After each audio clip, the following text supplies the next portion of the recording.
मैं ऑक्सीडेशंस और reductions means redox reactions पढ़ा रहे थे। तो रिडॉक्स रिएक्शंस में एक लेक्चर हो गया है, आज दूसरा लेक्चर पढ़ाने जा रहा हूँ कि रिडॉक्स रिएक्शंस क्या है। इसके बारे में आपको मैंने बताया कि ऑक्सीडेशंस क्या होते हैं, रिडक्शंस क्या होते हैं। अब देखते हैं कि इलेक्ट्रॉन ट्रांसफ़र मेथड कैसे होती है। तो कहेंगे कॉम्पिटिटिव इलेक्ट्रॉन ट्रांसफ़र मेथड, या कह सकते हैं इलेक्ट्रॉन ट्रांसफ़र रिएक्शंस कर लो इसको, इलेक्ट्रॉन ट्रांसफ़र रिएक्शंस।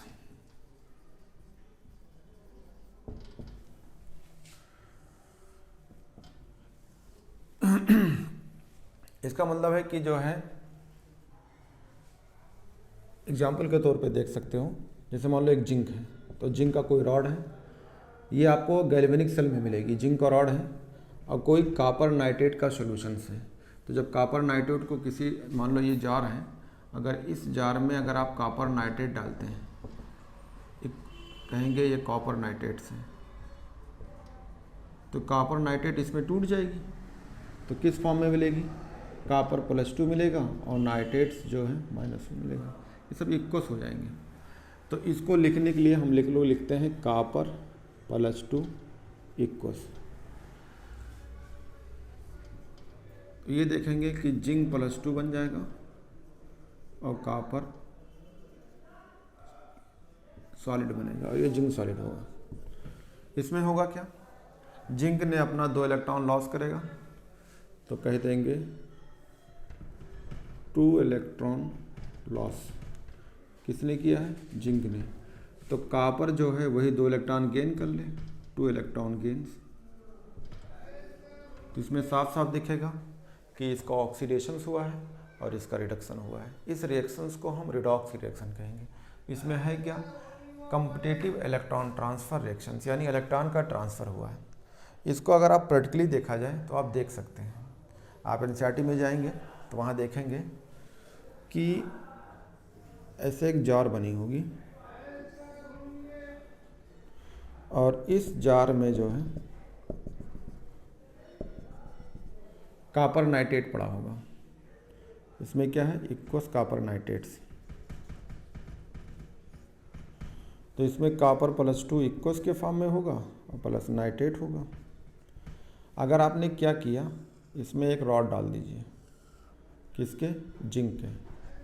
तो जिंक के आप रॉड डाल दिया इसमें, ये रॉड किसका है, जिंक का है। तो आपको दिखेगा क्या, कॉपर +2 से जब रॉड नहीं डाले थे तो इसका सॉल्यूशन कैसा था, ब्लू कलर का था। ये सॉल्यूशन आपका ब्लू कलर था। कब, जब आपने रॉड नहीं डाला था। मान लो ये रॉड नहीं डाला है तो ये सॉल्यूशन ब्लू कलर का था।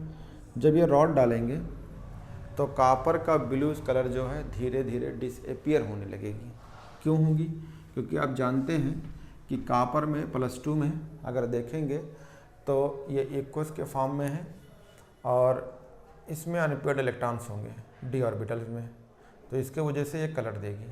लेकिन जैसे जैसे हम जैसे हम इसको रॉड इसमें डालेंगे तो जो ब्लू कलर है, ब्लू कलर जो है उसकी इंटेंसिटी कम हो जाएगी, इंटेंसिटी घटने लगेगी। ब्लू कलर की जो इंटेंसिटी होगी कम होगी, यानी ब्लू कलर जो है नीले कलर का, ये हल्का नीला होगा। तो अगर आप देखा जाए तो यहाँ पे जो रॉड आपने डाला था इसमें, तो इसमें जो कलर मिलेगी वो हल्का नीला हो जाएगा। और एक कंडीशंस ऐसे आएगी कि ये पूरा का पूरा डिसअपीयर हो जाएगा। ये ब्लू कलर क्या हो गई, डिसअपीयर हो गई। अब कॉपर रॉड इसमें अगर आप डालेंगे तो जो इसमें कॉपर था यहाँ पे इस पे आके डिपॉजिट होने लगेगी। तो कहेंगे copper deposited on zinc rod, जो जिंक का रॉड डाला था उस पे आके डिपॉजिट होने लगेगी। तो इससे पता चल जाता है कि जिंक रॉड डालने से कॉपर का जो सॉल्यूशंस होगा ब्लू कलर का वो डिसअपीयर होने लगती है। तो ये एक तरह का ये टेस्ट है। लेकिन अगर आप जो है और इसमें देखना चाहते हैं तो क्या कर दीजिए, इसी सॉल्यूशंस में अगर आप H2S पास कर देते हैं, कहेंगे H2S पास इन इक्वस सॉल्यूशंस, तब क्या होगा, जब आप H2S इसमें पास करेंगे तो उस सॉल्यूशन में क्या होगा, इसी सॉल्यूशन में क्या पड़ा रहेगा, जिंक +2, और यही जिंक +2 जो है इससे सल्फर से रिएक्शन कर लेगी। जब आप H2S इसी सॉल्यूशन में पास करेंगे तो होगा क्या, ये जिंक जो है S से रिएक्शन करके जिंक सल्फाइड बना लेगी। अब जिंक सल्फाइड बन जाएगी, ठीक है, तो आप कहेंगे कि अगर इसी में आप फिर क्या कर दें, इसी में अगर अमोनिया पास कर देते हैं, अमोनिया पास कर दीजिए उसी सॉल्यूशन में फिर, तो आप देखेंगे कि क्या दिखने लगती है, अमोनिया पास करेंगे तो ये एल्कलाइन सॉल्यूशंस बन जाएगा। क्या हो जाएगा, सॉल्यूशंस बिकम एल्कलाइंस, तो सॉल्यूशंस बिकम एल्कलाइंस। तो ये एक तरह का ये टेस्ट है कि सॉल्यूशंस जो है एल्कलाइन हो जाएगी। ये कैसे, अब इसी सॉल्यूशन में अगर आप जो H2S पास कर देते हैं तो जब पास करेंगे तो जिंक इससे रिएक्शन करके ये जिंक सल्फाइड, ये ब्लैक कलर की नहीं होती, ये वाइट कलर की होती है, तो वाइट जिंक सल्फाइड होगी। अब फिर अगर इसी में अगर आप अमोनिया पास करते हैं तो सॉल्यूशन कैसी हो जाती है, एल्कलाइन हो जाती है। तो एक तरह का जो है ये इलेक्ट्रॉन ट्रांसफ़र मेथड है और इससे आप जो है डिटेक्ट कर सकते हैं। सेम चीज़ें हैं, अगर आपसे कहा जाए कि अगर आपसे ये पूछा जाए कि ऐसा क्यों हुआ, तो आप कहेंगे कि जिंक का ऑक्सीडेशन हुआ है, यानी जिंक में 2 इलेक्ट्रॉन ट्रांसफ़र हुई है और कॉपर 2 इलेक्ट्रॉन लेकर रिड्यूस हो गई है, ठीक है। इसी चीज़ का उल्टा कर देते हैं, उल्टा समझते हो, जस्ट उल्टा, यानी हम ये जिंक रॉड बजाय हम जिंक नाइट्रेट ले लेते हैं और हम इसका कॉपर की रॉड उसमें डालते हैं। हम इसी चीज़ को एक बार फिर से मिटा के दोबारा लिखते हैं, लेकिन ध्यान रखिएगा ये पूरी प्रोसेस पलट के लिख रहा हूँ, ठीक है। जैसे ये रहा तो ये तो पॉसिबल होता है, और अगर हमने इसको लिखा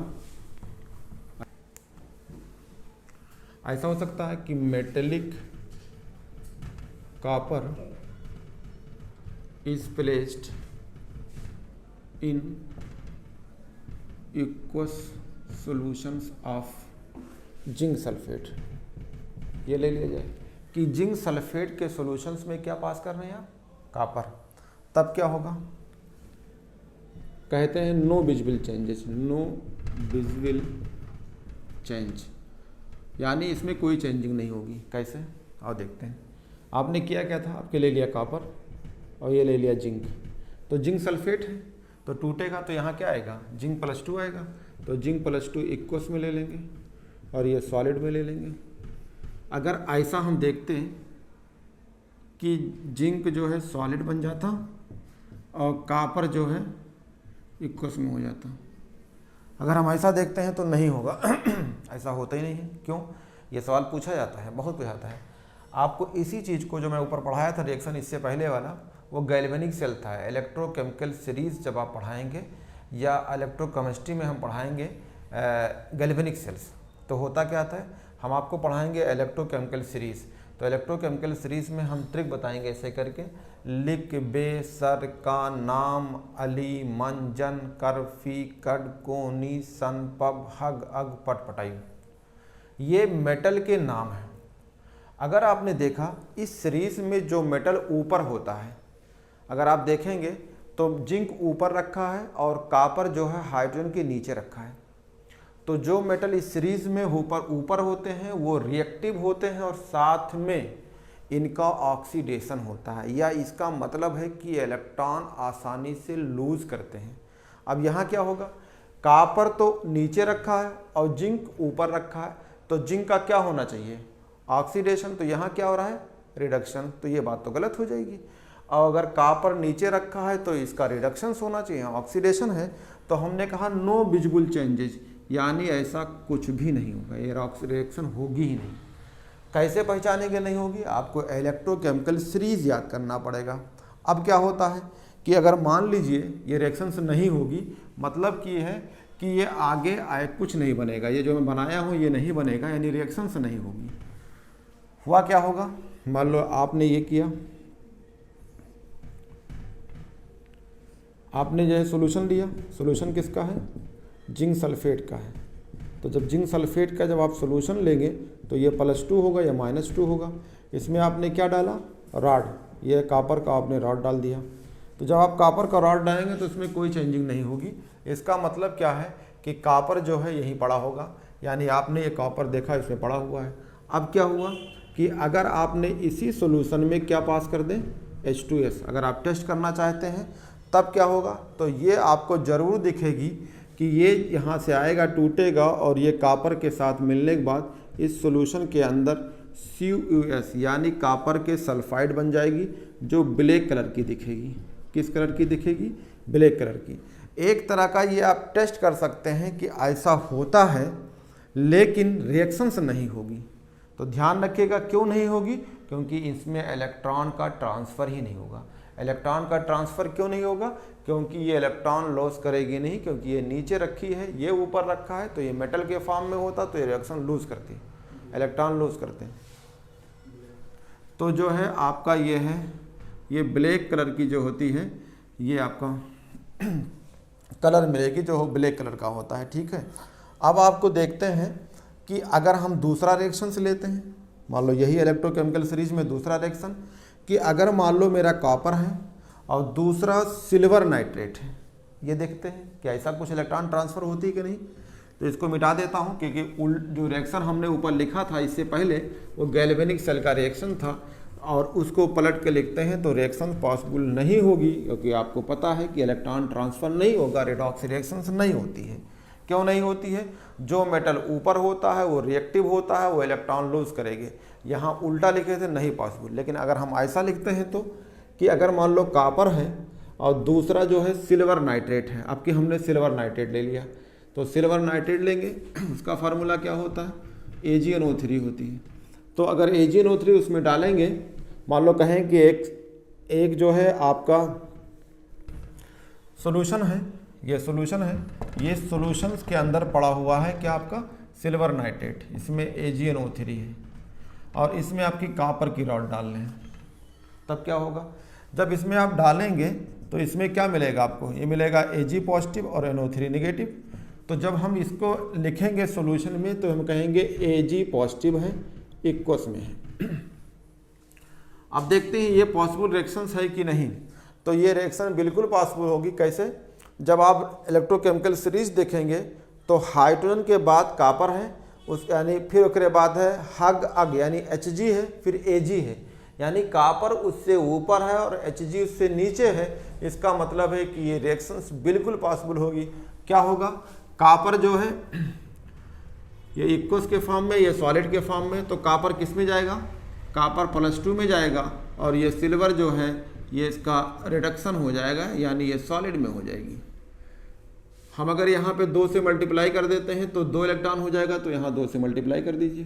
क्या दिख रहा है आपको, ये आपको साफ साफ दिख रहा है कि इसमें 2 इलेक्ट्रॉन लॉस हुआ है, 2 इलेक्ट्रॉन लॉस हुआ है। इसने 2 इलेक्ट्रॉन गेन करके क्या हो गई है, रिड्यूस हो गई है। तो ये पॉसिबल बिल्कुल हो सकता है, यानी ये रिएक्शंस पॉसिबल है। इलेक्ट्रॉन ट्रांसफ़र दिख रहा है, कॉपर ने 2 इलेक्ट्रॉन ट्रांसफ़र किया है और सिल्वर ने 2 इलेक्ट्रॉन गेन करके रिड्यूस हो गया है, तो ये पॉसिबल हो सकता है। अगर आपसे कहा जाए कि अगर हम जो है, अगर इसके अलावा अगर हम कौन लेते हैं, तो अगर मान लो हम लेते हैं कोबाल्ट और साथ में लेते हैं निकिल। एक है कोबाल्ट सॉलिड के फॉर्म में, और जो दूसरा निकिल है वो निकिल सल्फेट के फॉर्म में होगा, यानी निकिल सल्फेट का सॉल्यूशंस होगा। ये सॉल्यूशन कैसा है, निकिल सल्फेट है। तो निकिल सल्फेट कैसे लिखते हैं, का होल ट्वाइस। निकिल की वैलेंसी अगर 2 होगी तो 2 के फॉर्म में लिखेंगे, एक वैलेंसी तो ये 2 की वैलेंसी होती है, तो NiSO4 लिखेंगे। इसमें आप क्या डाल दीजिए, आपकी कोबाल्ट डाल दीजिए। तो निकिल इक्वस में होगी तो इसकी वैलेंसी +2 है, तो इक्वस में लेते हैं। अब आप इलेक्ट्रोकेमिकल सीरीज में फिर जाइए लिख बे सर का नाम, ये क्या है, लिख बे क्या पढ़ रहे हैं, ऐसे करके लिखा देंगे सब, बे सर का नाम, अली मन जन कड को, अली कड को नी सन, तीन एनिमल सन पब, ये सब ऐसे करके, यानी इलेक्ट्रोकेमिकल सीरीज है, ये आपको मैं याद करा दूंगा। तो निकिल और कैडमियम, कोबाल्ट, ये निकिल और कोबाल्ट ये रखे हैं, तो निकिल और कोबाल्ट है। आपने देखा कोबाल्ट कहाँ है ऊपर और निकिल कहाँ है नीचे, तो इसको मिटा देता हूँ। यानी इसका मतलब है कि जो ऊपर होगा उसका ऑक्सीडेशन होता है, जो नीचे होगा उसका रिडक्शन होता है। ये रहा कोबाल्ट ऑक्सीडाइज हुआ, मान लो +2 में गया, और निकल रिड्यूस हुआ तो ये सॉलिड में हो जाएगा, ये इक्वस हो जाएगा, क्योंकि ये निकल सल्फेट में था तो ये इक्वस में होगा। आपने देखा कि यहाँ से क्या दिख रहा है, यहाँ से आपको दिख रहा है कि 2 इलेक्ट्रॉन जो है इसने अपना लॉस किया होगा, लॉस करने के बाद ये 2 इलेक्ट्रॉन पॉजिटिव आ गया, यानी इसका ऑक्सीडेशन हो रहा है, और 2 इलेक्ट्रॉन इसने गेन कर लिया, तो इसका मतलब रिडक्शंस हो रहा है, यानी ऑक्सीडेशन रिडक्शंस होते हैं। जब आप इसके प्रैक्टिकली देखते हैं तो क्या दिखता है, कोई कलर अगर डिसअपियर होती है, यानी पहले कलर थी, जैसे हमने पहला एग्जाम्पल लिया कि कॉपर ब्लू था, कॉपर नाइट्रेट के फॉर्म में था, उसमें जिंक डाला तो धीरे धीरे डिसअपियर हुई। तो जो डिसअपियर धीरे धीरे होती है, एक स्टेज आता है, उसे बोलते हैं इक्विलिब्रियम। फिर दूसरा जब अगर आप चेंज करेंगे तो वो पहुंच जाती है किसमें, फाइनल स्टेज में, यानी कलरलेस हो जाती है। इन चीज़ों को हमें देखा गया कि कोबाल्ट +2 है, ऑक्सीडेशन हुआ है, और निकिल 2 इलेक्ट्रॉन लेकर रिडक्शन हुआ है।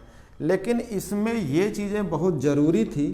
क्या ज़रूरी थी, ये देखा गया इक्विलिब्रियम में देखा गया होगा क्या कि जो मेटल रॉड होगा कोबाल्ट का, वो का सबका सब ऑक्सीडेशन होना चाहिए, लेकिन ऐसा नहीं मिला। कुछ ये भी थे तो कुछ ये भी थे। अगर निकिल वाले को लिया गया तो पूरे का पूरा रिडक्शन होना चाहिए, लेकिन ये ऐसा नहीं हुआ। कुछ इधर भी निकिल थे तो कुछ इस फॉर्म में भी थे। तो इसको जो है मैं आपको थ्योरी लिख के दिखाता हूँ कि क्या एनसीईआरटी की, तो नीचे वाले रिएक्शन में ही देखा गया कि अगर ये रिएक्शंस होता है तो इसमें कोबाल्ट का ऑक्सीडेशन होगा और निकिल का रिडक्शन होगा। मैं अभी इलेक्ट्रोकेमिकल सीरीज बना देते हैं, अपना ट्रिक उससे याद हो जाएगा आपका।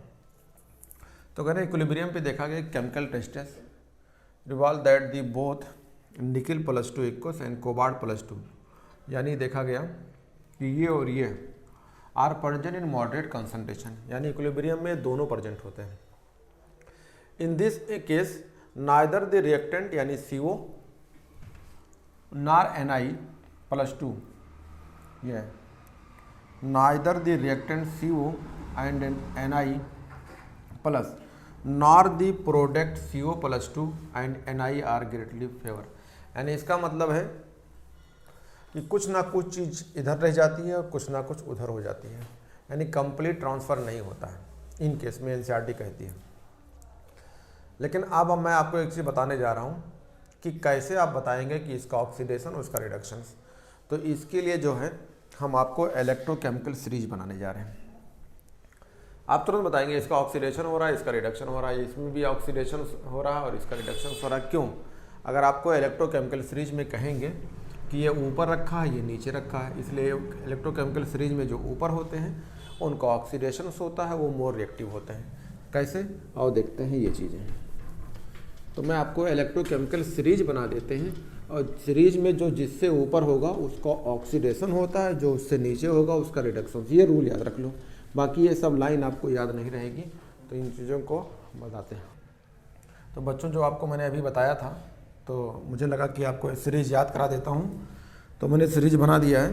तो इसे बोलते हैं मेटल एक्टिविटी सीरीज और इलेक्ट्रोकेमिकल सीरीज। कैसे लिखेंगे? जैसे लिख बे सर का नाम, तो हमने लिखा लिख, तो ये हो गया लिख, ये हो गया बे सर का नाम, अली मन जन कर फी कड को नी, सन, पब। ये हाइड्रोजन होता है तो इलेक्ट्रोकेमिकल सीरीज में हाइड्रोजन की पोटेंशियल 0 होती है। ठीक है, स्टैंडर्ड इलेक्ट्रो पोटेंशियल जब कहेंगे तो 0 होगी, पढ़ाएंगे इलेक्ट्रोकेमिकल। उसके जस्ट नीचे रखा है कापर, फिर कहेंगे हग, कापर के जस्ट, इसको याद करना होगा, आपको याद करना होगा, कहेंगे हग, हग, अग, पट, पटायु, हग, अग, पट, पटायु, यू। फिर उसके बाद आयोडीन है, ब्रोमीन है, क्लोरीन है, फ्लोरीन है। ये आपको मैं बहुत डिटेल इलेक्ट्रोकेमिकल सीरीज में जब पढ़ाएंगे बताएंगे। अब कोई भी रिएक्शन था, मैं आपको ऊपर कराया था कि हमने लिया जिंक और हमने लिया कापर, कुछ नहीं कहना है। जिंक कहाँ है? यहाँ पे। कापर कहाँ है? नीचे। तो जिंक का हमेशा ऑक्सीडेशन होगा, तो जब रिएक्शन करेंगे तो जिंक का ऑक्सीडेशन होगा जो ऊपर होते हैं, और इनका क्या होगा? रिडक्शन। तो ये +2 इक्वस में होंगे तो इनका रिडक्शन सॉलिड में होगा, ये इक्वस हो जाएगा और ये सॉलिड होगा। ये रूल है। क्या रूल है? जो ऊपर होते हैं, जो मेटल अपने जिनके साथ रिएक्शन कराते हैं, अगर वो उनसे ऊपर है तो उसका ऑक्सीडेशन होगा, और जो नीचे होता है उसका रिडक्शन होता है। तो इस इलेक्ट्रोकेमिकल सीरीज में जो आपका ये आर्डर है कि सबसे ज़्यादा रिएक्टिव कौन होगा, तो अगर आप ऊपर जाते हैं, यहाँ से आप चलते हैं ऐसे करके, मान लो ये ऊपर गए, तो रिएक्टिविटी का ऑर्डर है। ये किसका ऑर्डर है? Order of reactivity. सबसे ज़्यादा रिएक्टिव लिथियम होती है। तो इनमें से किसी कराया, मैंने एक रिएक्शन ये कराया तो आपने ये कर दिया, हमने दूसरा रिएक्शन कराया था किसके साथ? हमने कापर लिया था ये, और सिल्वर लिया था ये Ag। तो आप कहेंगे एकदम ये ऊपर है तो इसका ऑक्सीडेशन होगा, तो कापर से कापर +2 में जाएगा तो ये सॉलिड है, ये प्लस में होगा यानी इक्वस में होगा, तो इसका जो है रिडक्शन होगा, रिड्यूस होगा। अब अगर ये 2 से मल्टीप्लाई करना है तो 2 से यहाँ कर दीजिए, ये इक्वस बन जाएगा। अब ये जो है किसी साल्ट के फॉर्म में होगा, ये रॉड होगा, ये किसी सॉल्ट के फॉर्म में होगा, ये रॉड होगा। यानी जो मेटल होता है वो सिंगल रॉड होगी, मेटल के फॉर्म में होगी, उसका ऑक्सीडेशन हो जाएगा। तो जो रिएक्शन मैं कराया था वो यहीं से था, इलेक्ट्रोकेमिकल सीरीज से है। अब मान लो यही रिएक्शंस को मैं उल्टा कर रहा हूँ, एक किताब में क्वेश्चन दिया था एनसीईआरटी में, उल्टा कर दिया, इसे को उलट रहे हैं। तो क्या उलट रहे हैं? हमने कहा जिंक +2 इक्वस में हो, ऐसे करके लिख लें। कापर पहले सॉलिड में हो, कापर का रॉड डाल रहे हैं, कहाँ डाल रहे हैं? कापर की रॉड हम डाल रहे हैं जिंक सल्फेट के सॉल्यूशंस में, ये था, तो ये सॉलिड होगा। तो ये रिएक्शंस नहीं होगा। क्यों नहीं होगा? क्योंकि कापर कहाँ रखा है? नीचे, और जिंक कहाँ रखा है? ऊपर। तो ये रूल है कि इलेक्ट्रोकेमिकल सीरीज में जो मेटल ऊपर रखा होगा उन्हीं का ऑक्सीडेशन होता है। तो ये तो अगर आपने गलती से बना दिया, क्या कर दिया कि कापर यहाँ पे +2 होगा और जिंक जो है सॉलिड के फॉर्म में होगा, तो ये रिएक्शंस हो गए नहीं, ये तो गलत है ना। क्योंकि ऐसा क्यों? क्योंकि मेटल को रिएक्टिविटी देखा गया था कि जो आसानी से इलेक्ट्रॉन दे दे। तो अगर आप जाएंगे उसमें एनसीईआरटी में, अगर आपसे पूछा जाए कि मेटल की रिएक्टिविटी का ऑर्डर बताइए, order of metal reactivity, order of metal reactivity, तो सबसे ज़्यादा किसका होगा? इसी में चेक करते हैं। तो सबसे ज़्यादा उसका होगा जिंक, फिर कौन होगा? फिर होगा कापर, फिर कौन होगा? सबसे नीचे है निकिल। तो ये मेटल की रिएक्टिविटी का ऑर्डर हो गया। जो लोग इलेक्ट्रॉन आसानी से लूज करते हैं वो रिएक्टिविटी का ऑर्डर भी यही होते हैं। तो ये लिखा हुआ है मेटल रिएक्टिविटी, एक्टिविटी या रिएक्टिविटी। तो मेटल की रिएक्टिविटी एक्टिविटी भी ऑर्डर ये हो जाएगा, और इलेक्ट्रोकेमिकल सीरीज का भी ऑर्डर है। सबसे ज़्यादा कौन रिएक्टिव होगा? जो जिसके ऊपर, मान लो ये मैग्नीशियम है, सोडियम है, तो ये मोर रिएक्टिव होगा, ये कम होगा। आपसे कहा जाए ये कैल्शियम और ये टिन है, तो कहीं कैल्शियम इज मोर रिएक्टिव। तो कैल्शियम का ऑक्सीडेशन होगा, यानी रॉड के फॉर्म में होगी, और ये किसी साल्ट के फॉर्म में होगा। तो ये है इलेक्ट्रोकेमिकल सीरीज, और इसी सीरीज को आपको ऐसे ट्रिक से याद करना होगा। अब आगे देखते हैं अगला चीज़, ऑक्सीडेशन नंबर क्या होता है। तो ये तो एनसीईआरटी की लाइन है, मैं एनसीईआरटी की लाइन पढ़ता हूँ फिर अपनी भाषा में समझाता हूँ। एनसीईआरटी क्या कह रही है? कहती it is donate the oxidation state of an element. किसी एलिमेंट के को ऑक्सीडेशन डोनेट करना है, यानी बताना है, यानी कोई भी एलिमेंट में यानी पॉजिटिव चार्ज आएगा या नेगेटिव चार्ज है उसको बताना है। तो कह रहा है state of element in a compound ascertain according to a set of rules formulated on the basis of that electron pair in a covalent bond belong to entirely to more electronegative element। ये पूरा एक line लिखा हुआ है। इसका मतलब क्या है? जैसे मान लीजिए कि अगर हम हाइड्रोजन है और ये ऑक्सीजन है। इनका रिएक्शन कराते हैं तो ये वाटर बनेगा। क्या बनेगा? H2O, लिक्विड के फॉर्म बनेगा। तो इसको बैलेंस करना है तो ये कर लीजिए।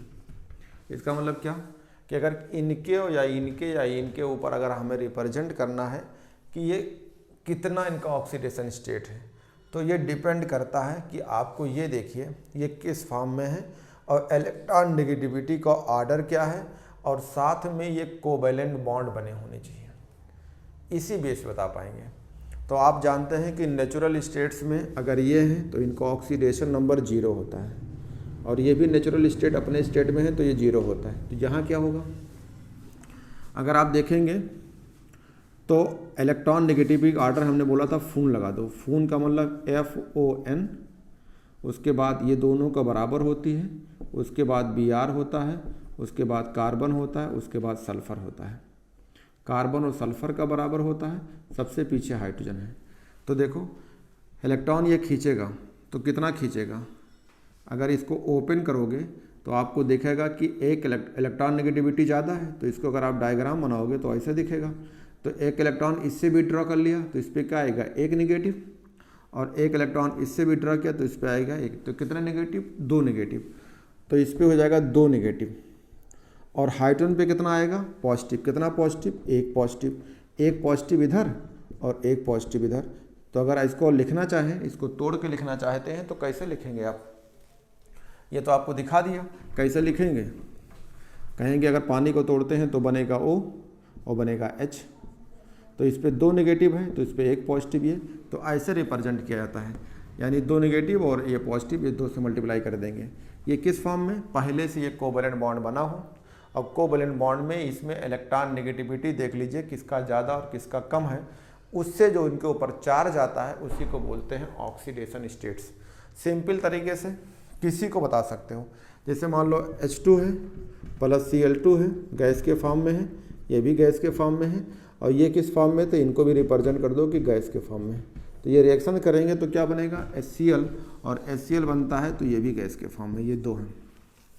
इनका भी नेचुरल स्टेट में है, इलेक्ट्रॉन नेगेटिविटी का डिफरेंस 0 है, इसमें भी इलेक्ट्रॉन डिफरेंस 0 है। तो ऐसा कहा जाता है कि इन पे कोई ऑक्सीडेशन नहीं होता है जब कोई सेम हो। जैसे कहेंगे सेम डाई एटॉमिक होमो मॉलिक्यूल्स होते हैं तो इन सब पे ऑक्सीडेशन स्टेट 0 होता है, कोई भी हो। जैसे मान लो N2 हो, O2 है, Cl2 है, Br2 है, H2 है, ठीक है। किसी को आप ले रहे हैं तो अगर ये होमो है तो इन सब के जो है ऑक्सीडेशन स्टेट 0 होती है। अगर ये कोवैलेंट मॉलिक्यूल बनाते हैं, जैसे क्या बनाया? कोवैलेंट मॉलिक्यूल कैसे बनाया? ये बनाया HCl। तो इससे इलेक्ट्रॉन विड्रॉ करेगा तो इस पर नेगेटिव आएगी या पार्शियल नेगेटिव आएगी, जिससे लिया उस पर पॉजिटिव आएगी।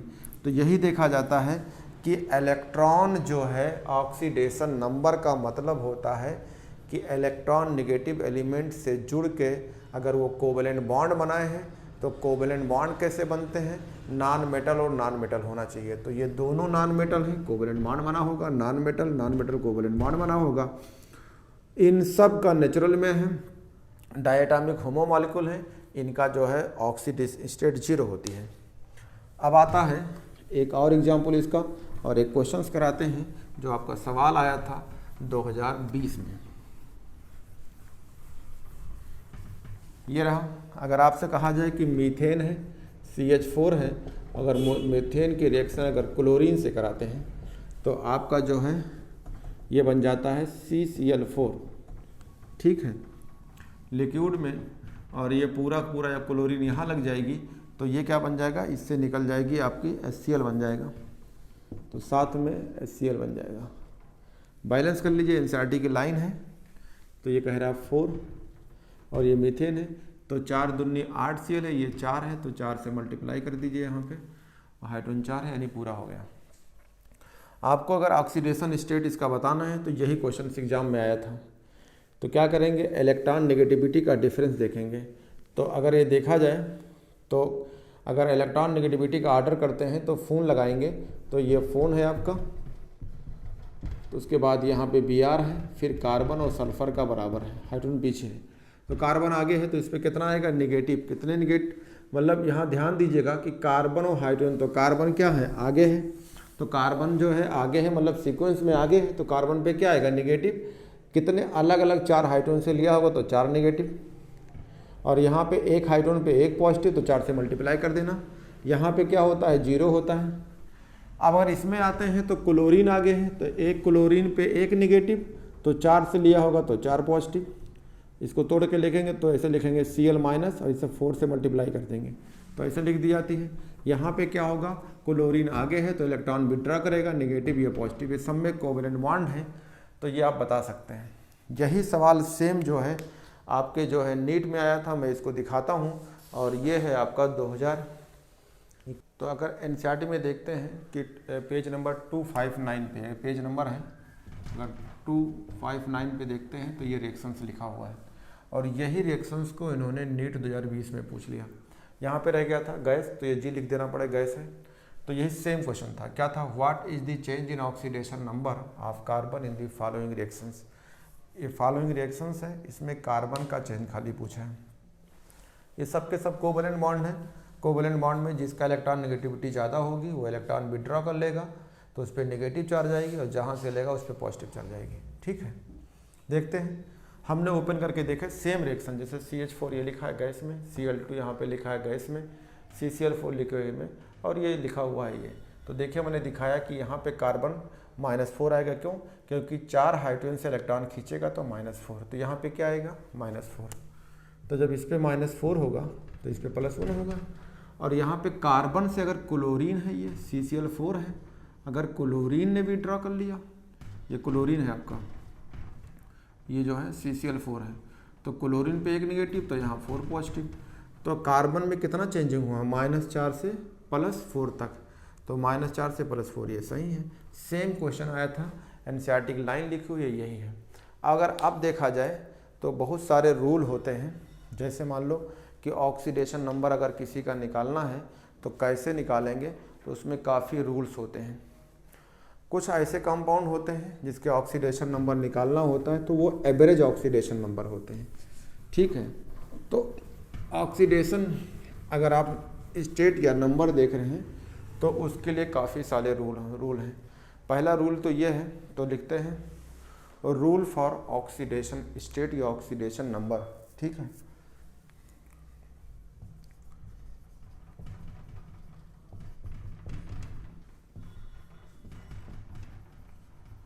कौन कौन रूल होते हैं। पहला रूल ये है कि अगर कोई भी मॉलिक्यूल्स अपने नेचुरल फॉर्म में है, या आप कह सकते हैं कि वो डाई एटॉमिक होमो मॉलिक्यूल्स हैं, कह सकते हैं फ्री और जो है अन कह रहे हैं कंबाइंड स्टेट में होते हैं, तो वो कौन कौन होते हैं, जैसे आपका O2 है, Cl2 है, Br2 है, N2 है, F2 है, ठीक है, फास्फोरस है, ये सब। अगर ये सब अगर देखें, अगर ये अपने स्टेज में होते हैं, या S8 है, ये सब है ETC, तो कहेंगे इन पे कोई चार्ज नहीं होता है, ऑक्सीडेशन स्टेट क्या होती है, 0 होती है, तो कहेंगे ऑक्सीडेशन नंबर जो है विल बी 0, सबका 0 होगा, तो ऑक्सीडेशन नंबर विल बी 0। तो इन सब के ऑक्सीडेशन नंबर जो हैं विल बी 0 होते हैं, तो ये सबको देख सकते। इसमें एक दो लाइन और बढ़ा सकते हैं, कह सकते हैं दी एलिमेंट, ये भी कह सकते हैं the element free or uncombined state. अगर कोई एलिमेंट फ्री है, अनकम्बाइंड स्टेट है, तो हम जैसे कहा ये सबका 0 होगा। साथ में इसको मिला सकते हैं, जैसे मान लो सोडियम कह दीजिए, मैग्नीशियम कह दीजिए, फ्री फॉर्म में है, एल्युमिनियम कह दीजिए, तो इन सब का 0 होगा, इन सब का 0 होगा। लेकिन अगर यही लोग आयंस बन जाते हैं, जैसे for ions composed of only one atom the oxidation number is equal to change in on the ion. अगर ये कंबाइंड फॉर्म में है, या किसी से जुड़े हैं, या आयन बनाए हैं, तब क्या होगा, जैसे मान लो NaCl बना, तो NaCl में सोडियम पॉजिटिव आएगा, तो जो पॉजिटिव आएगा वही ऑक्सीडेशन स्टेट कहलाएगा। तो अगर आपसे पूछा जाए कि ऑक्सीडेशन नंबर या ऑक्सीडेशन स्टेट, सोडियम कितना होगा, कहेंगे सोडियम में +1 है। मैग्नीशियम भी कहीं कंबाइन हुआ, आयन बना, तो उससे क्या आएगा, तो कहेंगे +2 है। आयरन जो है अगर +3 में है, कंबाइन होके आया है कहीं से, तो इसका +3 होगा। अगर कहीं भी अगर ये कंबाइन हुआ है Cl, इस पर एक नेगेटिव चार्ज, तो कहेंगे -1 है। ऑक्सीजन का जनरली -2 होता है। अगर एल्युमिनियम की बात किया जाए तो एल्युमिनियम +3 होती है, तो इसका कहेंगे +3 होती है। किसमें कहेंगे ऑल कम, अगर कहेंगे जितने कंपाउंड बनते हैं, कहेंगे all compounds form with aluminium, अगर एल्युमिनियम के साथ कंपाउंड बना है तो ये लाइन कह सकते हैं कि कहेंगे oxidation number of +3 in all compounds, oxidation state of aluminium is 3 in all compounds. कोई भी कंपाउंड होगा इन ऑल कंपाउंड, जितने कंपाउंड होंगे सब में एल्युमिनियम की +3 होगी। तो किसी कंपाउंड में फॉर्म में किसी से जुड़े हैं, आयंस बनाए हैं, तो कह सकते हैं कि इन सब का ऑक्सीडेशन स्टेट ये सब होता है। अगर यही बात कहा जाए कि भैया अगर एल्कली मेटल है या एल्कलाइन अर्थ मेटल है, एल्कली मेटल, तो एल्कली मेटल को कौन कहते हैं, इसे बोलते हैं फर्स्ट ए को। तो इनका कितना होता है, जितने एल्कली मेटल हैं यानी lithium, sodium, potassium, rubidium, caesium, कितना आता है +1, तो कहेंगे इन सब का +1 होता है। अगर कहेंगे एल्कलाइन अर्थ मेटल है, एल्कलाइन अगर अर्थ मेटल है तो इसको बोलते हैं सेकंड ए वालों का, तो इसका हमेशा +2 होती है ऑलवेज। और इन्हीं मेटलों को हम बोलते हैं रिप्रेजेंटेटिव मेटल्स, रिप्रेजेंट नाम दिया गया है, तो इन दोनों का नाम हो जाता है रिप्रेजेंटेटिव मेटल्स।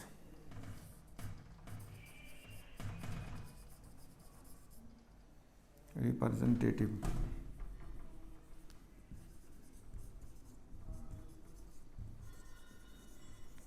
इन्हें बोलते हैं रिप्रेजेंटेटिव मेटल। इनका हमेशा +1 होता है और इनका +2 होता है। ठीक है, तो ये जनरली चीज़ें हैं। अगर इसमें और भी रूल हैं जैसे, तो आगे रूल जो है आपको मिलते रहेंगे। ये आपको फर्स्ट और सेकंड रूल बता दिया है, नेक्स्ट लेक्चर में आपको जो है इसके आगे रूल बताएंगे।